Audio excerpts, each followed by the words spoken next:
मुख्यमंत्री धामी ने जोशीमठ पहुंचकर थाना मार्किचिका माना एवलॉन्च में हुए घायल लोगों का जाना हालचाल, हर संभव मदद करने का दिया आश्वासन। सीएम ने घटना क्षेत्र का किया हवाई निरीक्षण।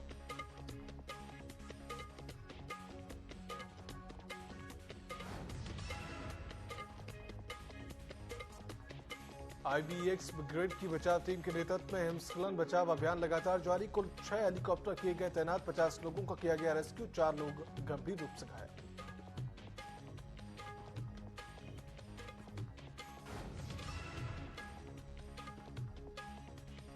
केंद्रीय सड़क परिवहन मंत्री अजय टम्टा ने माना में जारी रेस्क्यू अभियान को लेकर की मीडिया से बातचीत का। केंद्र व राज्य सरकार के फंसे लोगों को सुरक्षित निकालने का कर रही प्रयास। बीएसएफ, एनडीआरएफ और एसडीआरएफ की टीमें बचाव कार्य में हैं जुटी।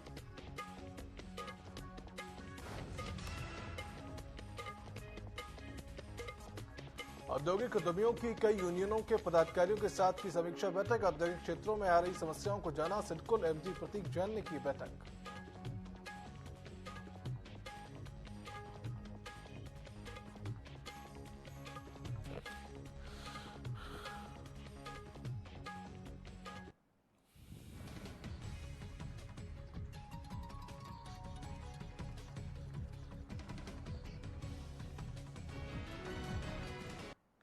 नमस्कार, स्वागत है आप सभी का न्यूज अपडेट की इस बुलेटिन में। मेरा नाम है सिद्धांत त्रिपाठी।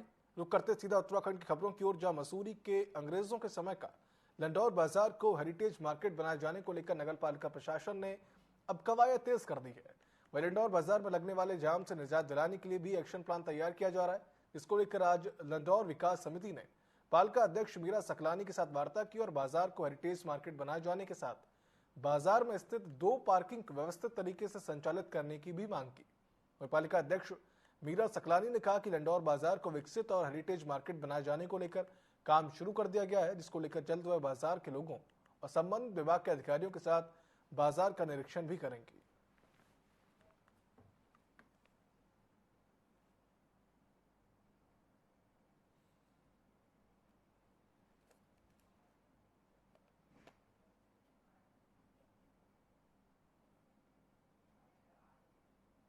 घर की जो पार्किंग है और बुच्चड़ खाने की जो पार्किंग है वो, क्योंकि उस पर टेंडर लगाए गए थे जब बोर्ड नहीं आया था, और हमने उसको होल्ड पे इसलिए रखा था कि लोकल लोगों का कहना था कि ये पार्किंग लोकल लोगों के लिए बनाई गई थी, और जो बात सत्य भी थी।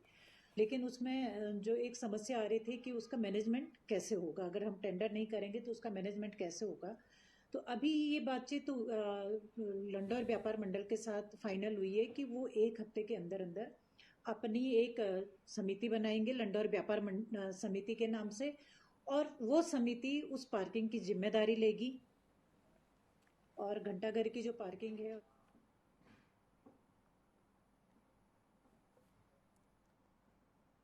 तो लोहाघाट में पशुपालकों ने दूध के दाम बढ़ाने की मांग की। आपको बता दें कि आज सामाजिक कार्यकर्ता सचिन जोशी के नेतृत्व में महिला दुग्ध उत्पादक एसडीएम कार्यालय पहुंचे।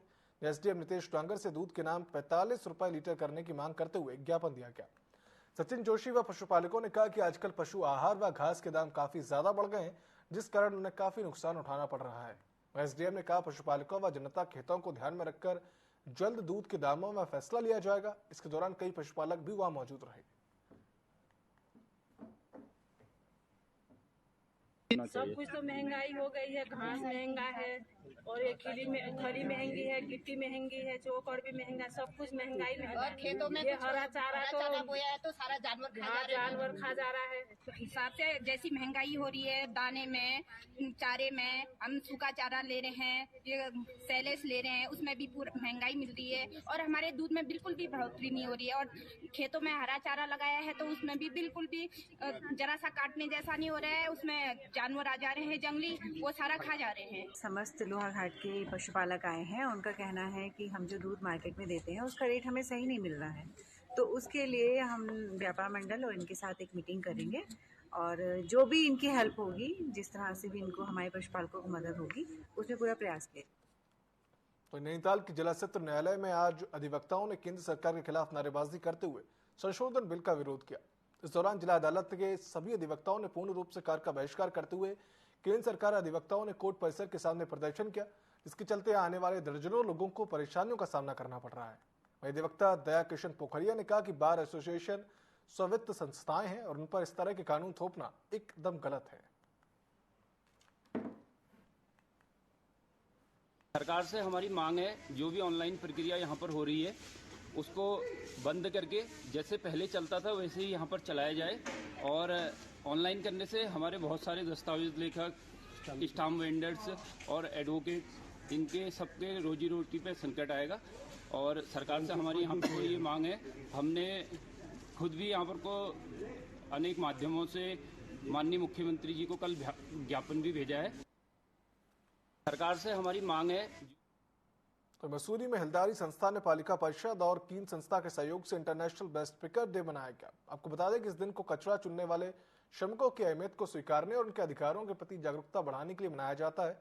वहीं पालिका अध्यक्ष मीरा सकलानी ने मसूरी में कचरा चुनने वाले श्रमिकों को सम्मानित कर उन्हें गर्म जैकेट्स और दस्ताने प्रदान किए गए। उन्होंने पालिका प्रशासन के स्वच्छता कर्मियों को दी जाने वाली सभी सुविधाओं को समय से देने के निर्देश दिए हैं।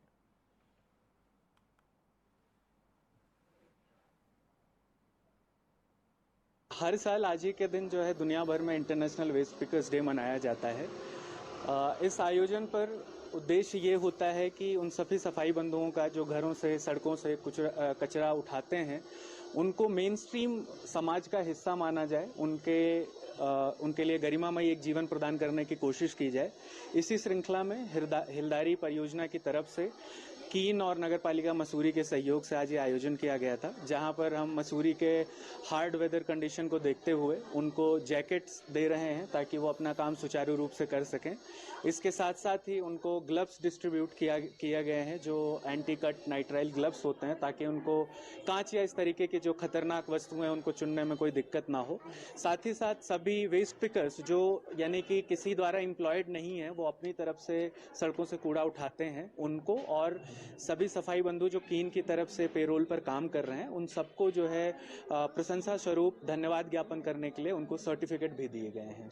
पर्यावरण जो मित्र हैं वो एक तरीके से इस शहर के रीढ़ की हड्डी भी है, क्योंकि अगर शहर को साफ सुथरे रखने में अगर किसी की मुख्य भूमिका है तो वो इन्हीं लोगों की है।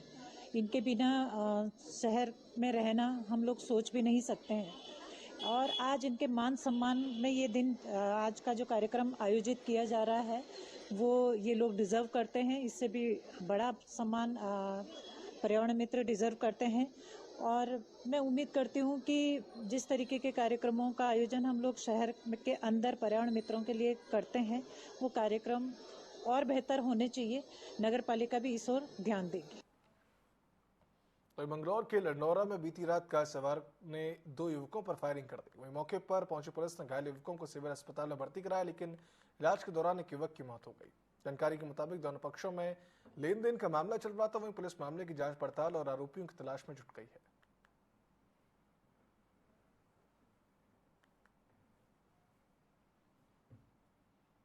वहीं हल्द्वानी में 16 मार्च से शुरू होने वाली कुमाऊं प्रीमियर लीग के लिए ट्रायल शुरू हो चुके हैं।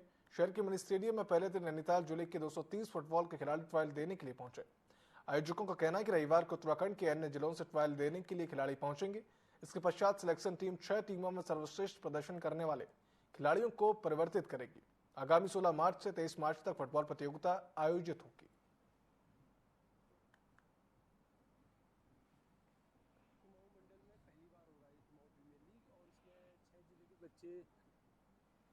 कुमाऊं मंडल में पहली बार हो रहा है कुमाऊं प्रीमियर लीग और इसमें 6 जिले के बच्चे पार्टिसिपेट करेंगे। और आज नैनीताल जिले का है आज ट्रायल और 230 बच्चे लगभग आ रखे हैं। अभी और भी बच्चे देखने को मिल रहे हैं, रजिस्ट्रेशन फॉर्म भर रहे हैं। और कल ट्रायल है हमारे अन्य जिलों का, उत्तराखंड के सभी जिलों के बच्चे कल ट्रायल देने आ रहे हैं। जोश है इस फुटबॉल को लेकर और मैं चाहता हूँ कि ये और अच्छा हो। इसका प्रयास हमारे बीरू कालाकोटी ने एक बहुत अच्छा प्रयास किया है कि इस कुमाऊं प्रीमियर लीग को कराने का जो अहम मकसद है वो बच्चों में फुटबॉल के प्रति जागरूकता, कि वो जितना अच्छा खेलें और उनका कॉन्फिडेंस लेवल बढ़े और जो कि इस प्रदेश का नाम रोशन और हमारे देश का नाम रोशन करें और खुद का नाम भी रोशन करें। फुटबॉल के क्षेत्र में वैसे तो पूरा उत्तराखंड पहले से अग्रणी है, लेकिन जो अभी नेशनल गेम्स में जो फुटबॉल का स्तर देखने को मिला और उत्तराखंड की टीम ने जो यहाँ पर प्रतिभाग किया और अपना बहुत बढ़िया परफॉर्मेंस दिया, उससे हमारे जो यहाँ का लड़का है आने वाला जो खिलाड़ी है उसमें अंदर बहुत अंदर मोटिवेशन मिला। और क्योंकि उत्तराखंड सरकार ने भी घोषणा की है कि हम खेल में जो कोई भी मेडल लाएगा उसको हम जो नौकरी के लिए उसकी स्टार्टिंग करेंगे, तो बहुत अच्छा क्रेज फुटबॉल का उत्तराखंड में हो गया है। कुमाऊं मंडल टेहरी स्थित गंगा रिजॉर्ट में 7 दिवसीय अंतर्राष्ट्रीय योग महोत्सव का शुभारंभ हुआ। आज प्रदेश के तकनीकी शिक्षा मंत्री सुबोध उनियाल व स्वामी चिदानंद सरस्वती महाराज ने दीप प्रज्वलित कर इसका शुभारंभ किया। महोत्सव में देश विदेश के ख्याति प्राप्त योगाचार्य, साधकों और प्रतिभागियों ने विभिन्न योगासनों और ध्यान विधियों का अभ्यास किया। वहीं बतौर मुख्य अतिथि सुबोध उनियाल ने कहा कि ऋषि मुनियों की तप भूमि के साथ ही हिंदुस्तान के योग स्थलों में सबसे बड़े पर्यटक और धार्मिक स्थल के रूप में प्रसिद्ध है। इस स्थान ने पूरी दुनिया को अपनी ओर आकर्षित किया। इसके साथ ही स्वामी चिदानंद सरस्वती महाराज ने यह कहा कि लोग विश्व भर से योग सीखने के लिए इस क्षेत्र में आ रहे हैं।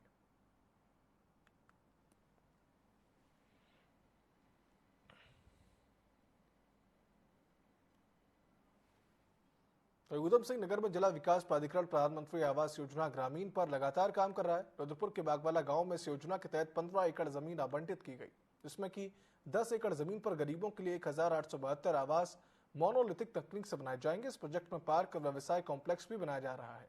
भारत सरकार की एजेंसी वेब कॉस्ट निर्माण कार्य कर रही है, जिसमें कि 4 मंजिला आवासीय भवन और व्यवसाय कॉम्प्लेक्स का निर्माण किया जा रहा है। इसके लिए अभी तक 1679 आवेदन मिले हैं, जिन्हें लॉटरी सिस्टम से आवास वितरित किए जाएंगे।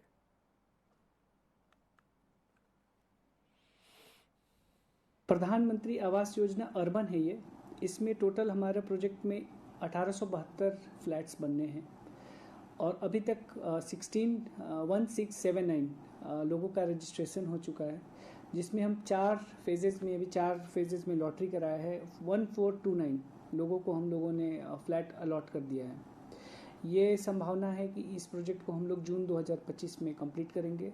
इस प्रोजेक्ट में विशेष बात ये भी है कि 900 किलोलीटर पर डे की क्षमता का हमारा एसटीपी लग रहा है, जो उधम सिंह नगर में इतना बड़ा एसटीपी पहली बार लग रहा है।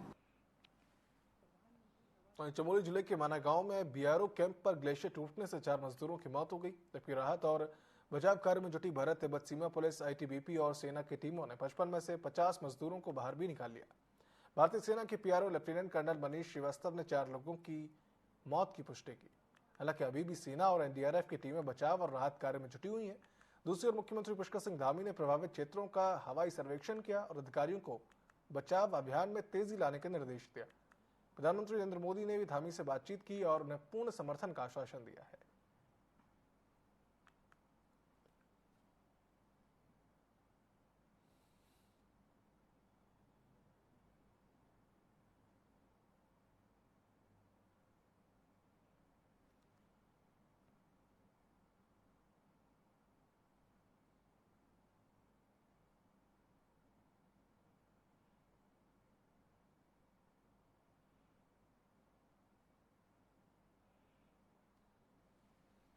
ये सर्च ऑपरेशन जो कल शुरू हुआ था, तो कल 33 लोगों को रेस्क्यू किया था और आज 17 लोग और रेस्क्यू हो गए हैं।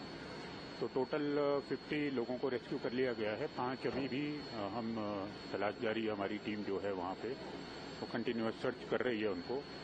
और कुछ लोग हमारे सीरियस इंजर्ड हैं जिनको ट्रीटमेंट किया जा रहा है। उनमें से 27 लोग हमारे जोशीमठ हॉस्पिटल, आर्मी हॉस्पिटल में आ चुके हैं और वाइटल्स अभी स्टेबल बताए जा रहे हैं, जो 27 लोग यहाँ पे हैं। सिडको एमडी प्रतीक जैन हरिद्वार पहुंचे, जहां औद्योगिक उद्यमियों की कई यूनियनों के पदाधिकारियों के साथ समीक्षा बैठक कर औद्योगिक क्षेत्रों में आ रही समस्याओं को उन्होंने जानकारी ली। उद्यमियों ने प्रतीक जैन के सामने पार्किंग, यात्री शेड, शौचालय, पेयजल, ड्रेनेज और फायर स्टेशन समेत तमाम समस्याओं को रखा। वहीं एमडी ने जल्द समाधान का आश्वासन दिया है।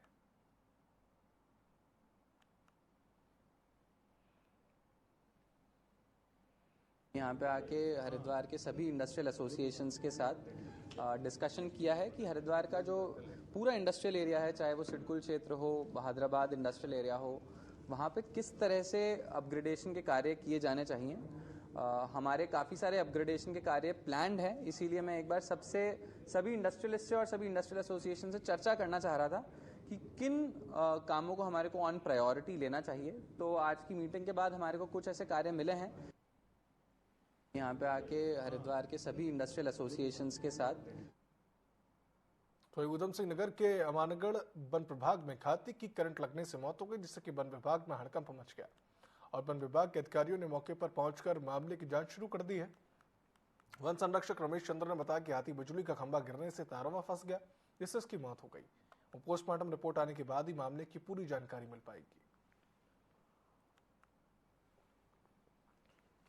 जंगल से निकल के आया है और खेतों से होके जैसा देखने से पता चल रहा है ये खंबे के पास पहुंचा है और शायद इसी के द्वारा खंबे में ठोकर मारी गई या किसी कारण से, ये तो हम स्पष्ट नहीं कह सकते, लेकिन वहीं खंबा गिरने से फिर बिजली के तारों में उलझ जाने से इसकी करंट से मौत होना प्रतीत हो रहा है अभी।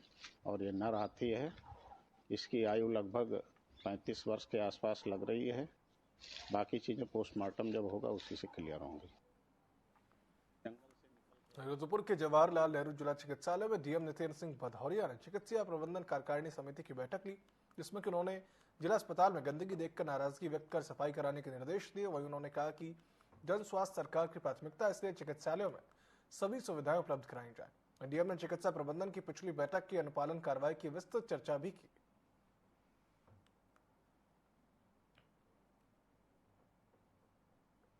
डीएच का यहाँ पे निरीक्षण किया गया। डीएच के निरीक्षण के दौरान ये पाया गया कि कुछ कमियां थी जिनको दूर करने के लिए सबको निर्देशित किया गया। स्पेसिफिकली नगर निगम से रिलेटेड हमारी सफाई का वो था, जिसमें नगर आयुक्त स्वयं आए हैं और कल तक ये सफाई वहाँ पे पूरी कर ली जाएगी।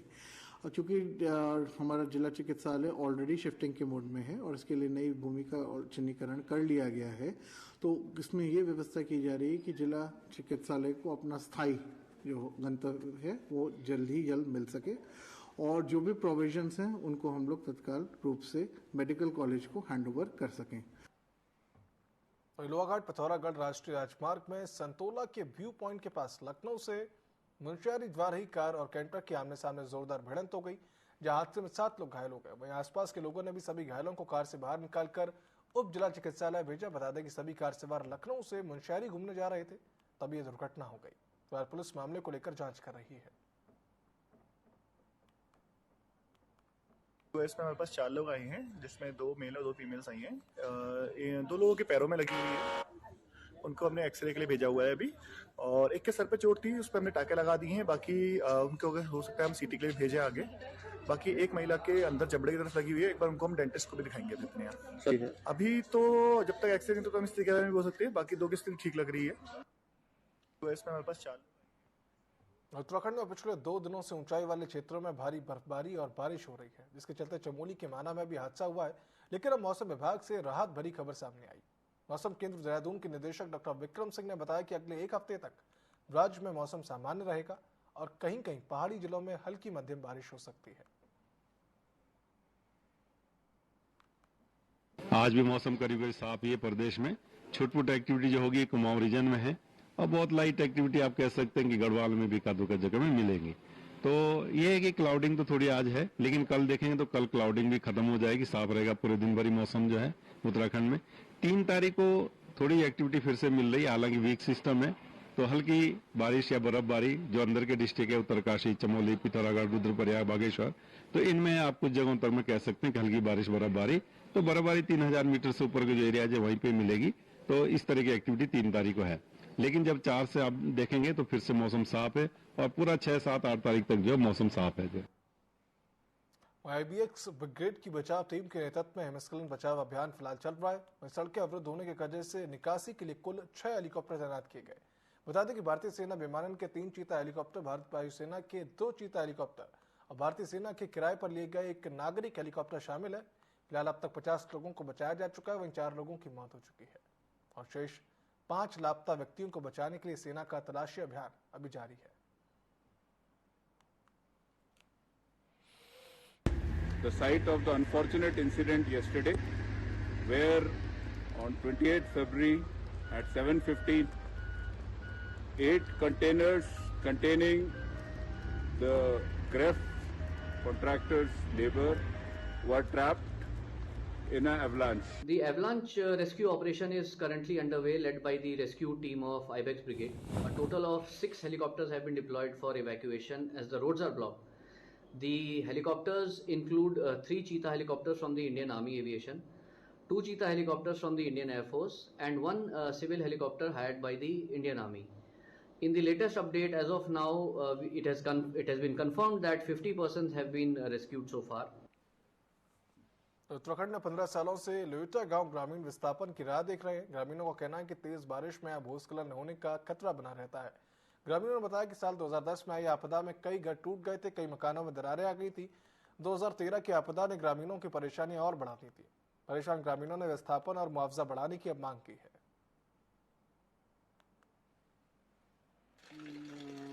ये बारिश में मेरा मकान क्षतिग्रस्त हो गया है, जिसमें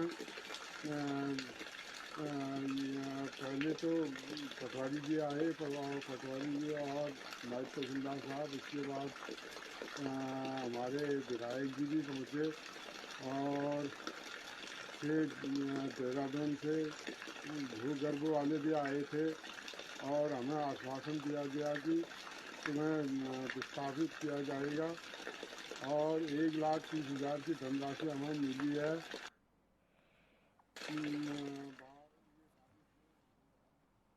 उत्तरकाशी में 2 दिनों से ऊंचाई वाले क्षेत्रों में बर्फबारी और निचले इलाकों में बारिश का सिलसिला जारी है। लगातार बर्फबारी और बारिश से कड़ाके की ठंड पड़ रही है। गंगोत्री धाम में कई फीट ऊंची बर्फ भी जम चुकी है। कलेक्टर ने कड़ाके की ठंड के चलते संबंधित विभागों में अलर्ट जारी किया और ऊंचाई वाले क्षेत्रों में बीआरओ को मौसम खुलते ही राष्ट्रीय राजमार्ग को सुचारू रूप से खोलने का निर्देश दिया है।